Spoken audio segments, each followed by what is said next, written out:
بسم اللہ الرحمن الرحیم۔ محترم سامعین و ناظرین، السلام علیکم ورحمۃ اللہ وبرکاتہ۔ امید ہے اللہ تعالیٰ کے فضل و کرم سے خیریت سے ہوں گے۔ اللہ تعالیٰ آپ کو، آپ کے اہل خانہ کو ہمیشہ اپنی حفظ و امان میں رکھے۔ راہ ہدایت و نجات کے سلسلے کا ولاگ القرآن و حدیث پیش کرتا ہوں۔ شروع کرنے سے پہلے گزارش ہے کہ جن دوستوں نے ابھی تک میرے یوٹیوب چینل راہ ہدایت رشیدی یا بی رشیدی دونوں میں سے کسی ایک کو یا دونوں کو ابھی تک سبسکرائب نہیں کیا تو براہ میری مہربانی وہ دونوں میں سے کسی ایک کو ضرور سبسکرائب کر کے لائک کر کے بیل آئیکن کو ضرور پریس کر دیں تاکہ آنے والے ایسے روحانی اور قرآنی ولاگز آپ تک باقاعدہ اور بروقت نوٹیفیکیشن ایسے ملتے رہیں۔ شروع کرتے ہیں القرآن و حدیث۔ اعوذ باللہ من الشیطان الرجیم، بسم اللہ الرحمن الرحیم۔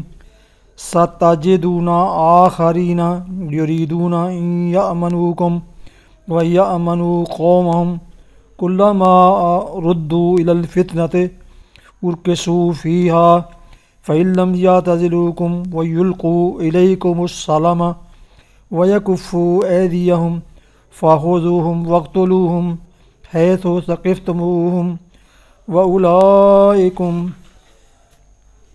جَعَلْنَا لَكُمْ عَلَيْهِمْ سُلْطَانًا مُبِينًا۔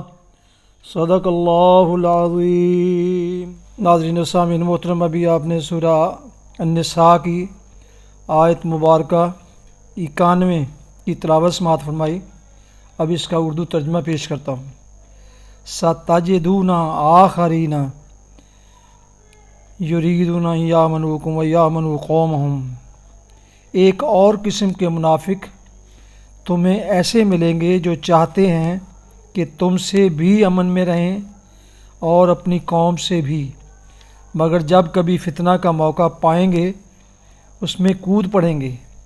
ایسے لوگ اگر تمہارے مقابلہ سے باز نہ رہیں اور صلح و سلامتی تمہارے آگے پیش نہ کریں اور اپنے ہاتھ نہ روکیں تو جہاں وہ ملیں انہیں پکڑو اور مارو۔ ان پر ہاتھ اٹھانے کے لیے ہم نے تمہیں کھلی حجت دے دی ہے۔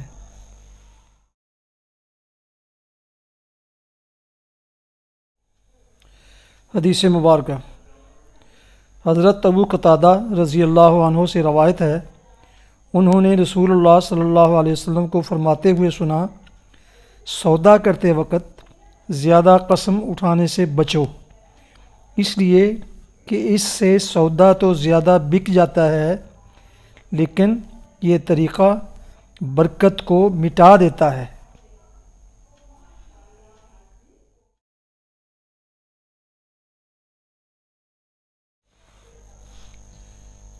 ابھی آپ کے سامنے راہ ہدایت و نجات کے سلسلے کا ولاگ القرآن و حدیث پیش کیا گیا، جس میں سورہ النساء کی آیت مبارکہ 91 کی تلاوت اور ترجمہ پیش کیا گیا۔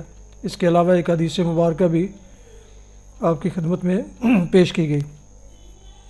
دوبارہ درخواست ہے کہ میرے یوٹیوب چینل راہ ہدایت رشیدی اور بی رشیدی دونوں کو یا دونوں میں سے کسی ایک کو سبسکرائب کرتے وقت لائک کر کے بیل آئیکن کو ضرور پریس کریں تاکہ ایسے آنے والے روحانی اور قرآنی ولاگز آپ لوگ باقاعدہ اور بروقت پہنچتے رہیں۔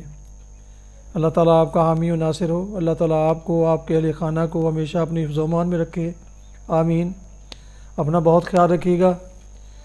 اپنی دعاؤں میں پاک وطن، والدین، اعزاء و اقارب کے علاوہ اس ناچیز کو بھی شامل کریں تو میں ذاتی طور پر انتہائی شکر گزار ہوں گا۔